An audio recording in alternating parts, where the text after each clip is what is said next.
waana waxa maanta ay haysta weeyaano gaalo ay soo keen bahaysatay oo ay maanta u guranaysaa xalanayaa degan waxa degan malaayiin kufaar ah oo isaga yiba caalamka oo ku sheer garoobay hantida iyo dhaqaalaha ummadda Soomaaliyeed bad iyo bariba inay gurtaan sida darteed marnaba ma filayaan oo ma doonayaan inay ka shaqeeyaan midnimada ummadda Soomaaliyeed waxaynu ilowsanahay haddaynu Soomaali nahay 1884 ayaa Soomaaliya la qaybiyay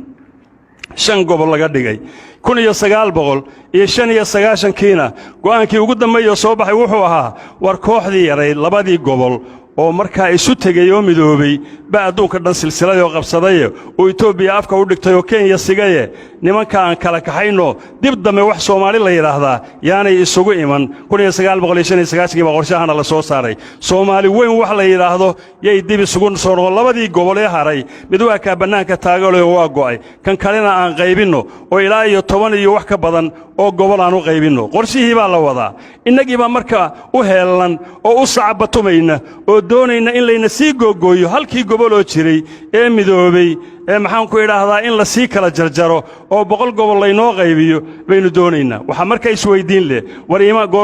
goormaynu ka toosaynaa hordada goormaynu baraarugaynaa goormaynu islaamka waxa uu ina amrayo oo inoo ku yeerayo khayrka iyo liibaanta goormaynu arkaynaa يعني dadka hadda maanta hoggaanka u haya ummadda Soomaaliyeed ama maamul goboleed ha noqdo ama ha noqdo dawladda federaalka ah ama ha noqdo kuwa hadda siyaasiyiinta ay doonayeen inay manaasib qabtaan dhammaantood waxay leeyihiin baacdiineed bay wada leeyihiin oo nin walba oo kamid marka laga sheekayo waxa la sheegaya inuu diinta wax ka yaqaano maca dalika meesha loo ordayo iyo halkay u socdaan waa hoog iyo ba iyo halaag yani waxa weeye gaalo in maanta loo tartamo oo la yiraahdo iyaga lagu badbaadaya iyaga waxna kala oranaya iyaga waxna ka sheegaya miyaa la ilaaway dawladii qaranka ay shalay wixii riday iyaga ahaayeen safaaradii Mareykanka ee Soomaaliya ka dhisnayd mala dadka inta badan ma jirin waxan lama socdaan gurufoor wixii la oran jiray ee dawladda ama amniga lumisay ee maxaan ku idhaahdaa gawaarida dhici jirtay ee dadka habeenkii leen jirtay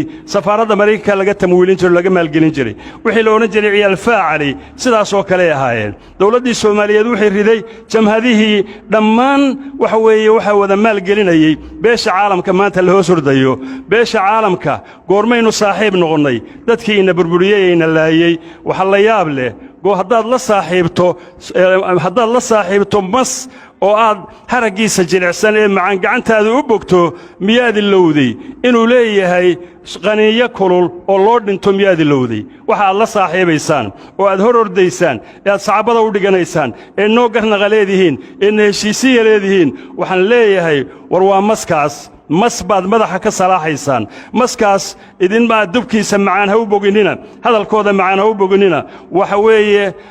intuu idin qaniin laha kaliya idin hadhay ma doonayo wax Soomaali weyn la yiraahdo inay dib isugu soo noqoto ma rabo horumar ma rabo Soomaaliya oo midowda waxa weeye inuu mindiyaha isugu kiindhiibo oo aad islaysaan oo aad kala fogaataan yani waxa weeye awaasirul ukhuwa inuu baabi'iyo oo googooyo mooyaane inuu isu keeno waa habeenkii xalay oo tagay marka cidda ku riyoonaysa mise waa dad ka shaqeynaya oo loo diray inay Soomaaliya soo burburiyaan ilaa waxaad ogtihiin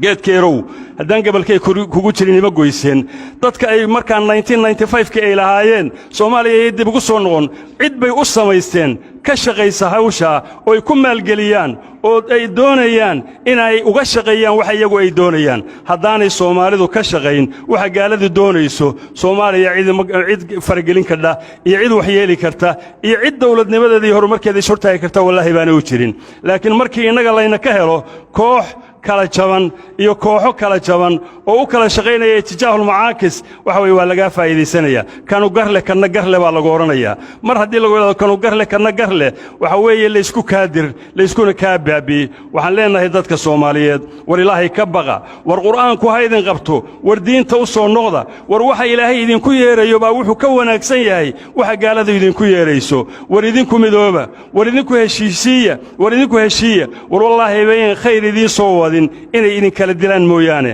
haddii maanta war miyaad ilowdeen taariikhda caalamka adduunka caalamul islaam gaalo isu keentay oo heshiisiisay weli ma dhicinay war baxay baabi'iyeen dawladihii maxaan ku idhaahdaa dawlatu cabbaasiya oo gabalku aanu u dhici cadceedu aanay ka dhici jirin xagee bay ku dambaysay war xagee bay andalus ku dambaysay war aaway hadda dawladihii ugu dambeeyey ee rabiicul carabi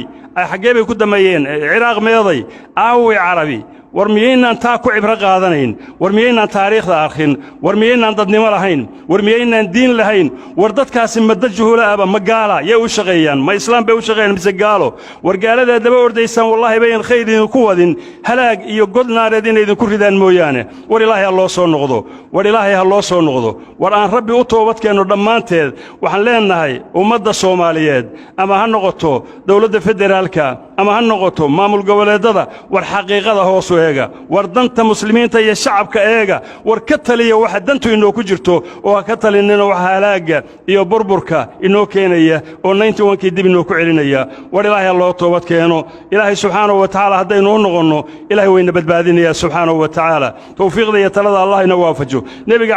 calayhi salaatu wasalaam xadiiskii aan qaadanno xadiiskiisii almu'minu lilmu'mini kalbuyaan yashuddu bacduhu bacdan waxa uu yahay dhismay isu yihiin dadka muuminiinta iyaga istaageera yacni haddaynu dhiskaa noqonno war cidina waxinama yeeli karto war haddaynu ilaahay subxaanahu wa tacaala ku xidhanno war cidina waxinama yeeli karto gaal iyo islaam toonni waxay nooma dhibi karaan